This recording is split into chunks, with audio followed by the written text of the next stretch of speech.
Pertama, penyasaran subsidi yang dilaksanakan oleh kerajaan termasuklah terkait dengan bahan api RON95 ini merupakan salah satu bentuk apa yang dengan izin boleh disebutkan sebagai leakages, risk management, pengurusan risiko ketirisan. Ruang itu masih ada tetapi kita cuba untuk tutup ruangnya.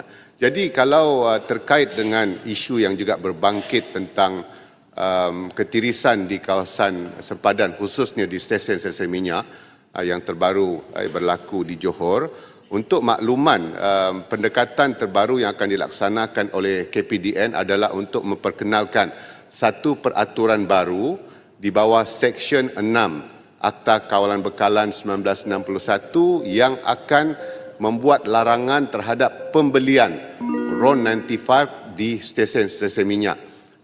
Ini kerana kerangka perundangan sedia ada iaitu di bawah peraturan 12A yang di bawah juga dikeluarkan di bawah Seksyen Akta Kawalan Bekalan 1961 ini hanya melibatkan larangan terhadap penjualan. Maksudnya tindakan hanya boleh diambil terhadap stesen minyak dan bukannya kepada pemilik ataupun pembeli yang menggunakan pendaftaran kenderaan warga asing. Jadi melalui peraturan baru yang sedang kita rangka ini di bawah Seksyen 6 Akta Kawalan Bekalan ini, larangan itu akan bukan hanya melibatkan penjualan tetapi juga pembelian. Maksudnya mereka yang membeli, pemilik ataupun pemandu yang menggunakan kenderaan pendaftaran asing juga boleh dikenakan tindakan, dan kita mensasarkan bahawa peraturan baru ini akan dapat kita muktamadkan, dapat dikuatkuasakan bermula 1 April 2026.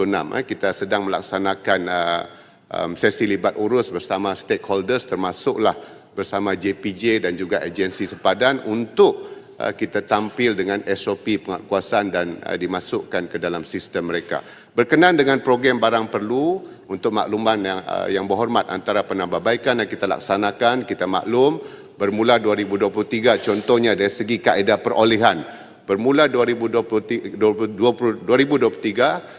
pelantikan transporter ini dilaksanakan sepenuhnya melalui sistem tender terbuka, bukan lagi melalui lantikan terus. Begitu juga dari segi tuntutan daripada pembekal kepada transporter sehinggalah kepada POS sekarang perlu untuk direkod dan gambar dimuat naik untuk membolehkan kelayakan tuntutan tersebut.